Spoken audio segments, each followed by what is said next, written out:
Alright, that is a lot of features. Let's return to the demo application and take a look where we can see these in code. In this demo, I'm going to show you a couple of items already that are at the heart of ASP.NET 0.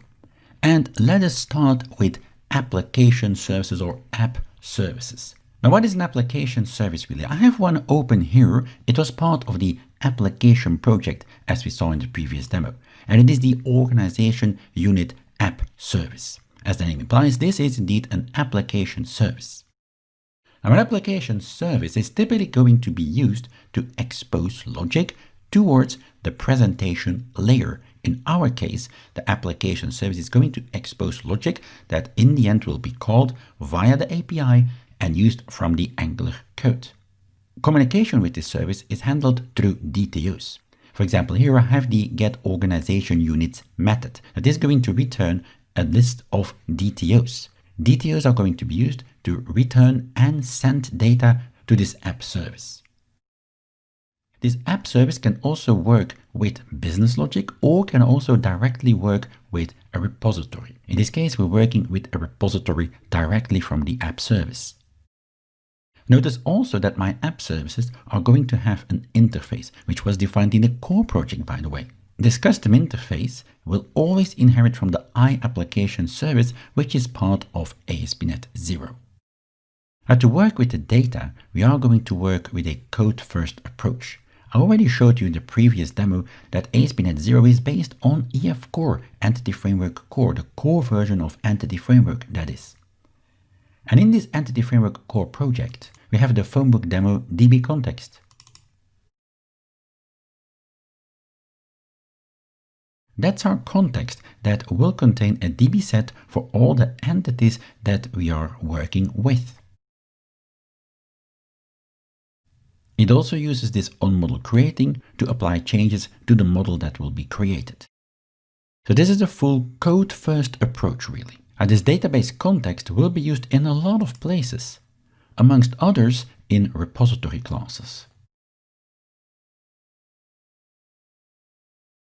Here you see a repository base class that is indeed using the phonebook demo DB context.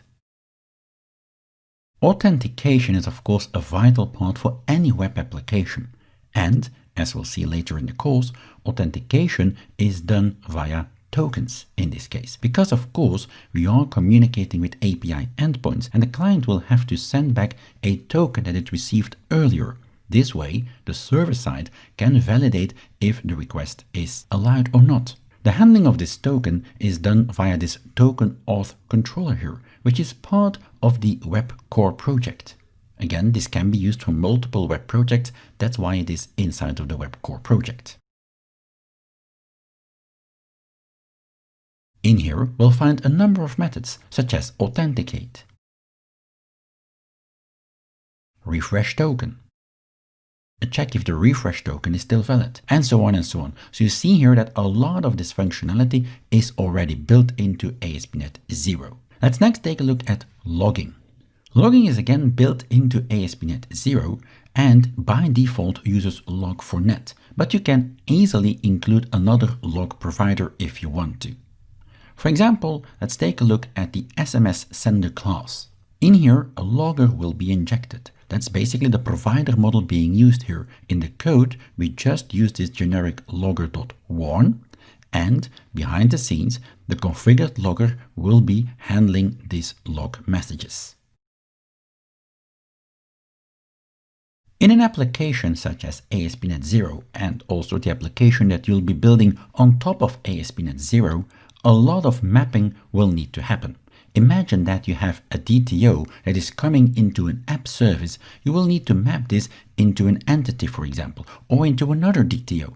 So a lot of mapping code needs to be written. Of course, that is not something that developers get happy about. And so a framework that is commonly used for this is Automapper. Automapper is also very frequently used inside of ASP.NET 0. It's not directly used. It is wrapped, let's say, in this object mapper class that is part of ASP.NET 0. And to this object mapper, we can specify what type it needs to map to what other type. That's exactly what we're doing here in, for example, this role app service, part of the ASP.NET 0 framework. The final thing I want to show you in this demo is how authorization is handled in ASP.NET 0. And for that purpose, we have the App Authorization Provider class.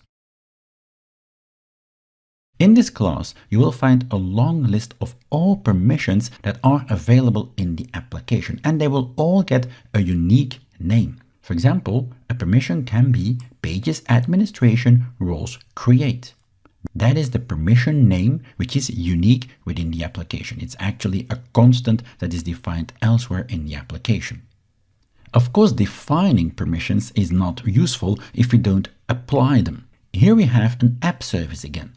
And notice that on the app service, we now use the ABP authorize attribute, which is very familiar with the regular authorize attribute in ASP.NET Core. And it also does more or less the same thing.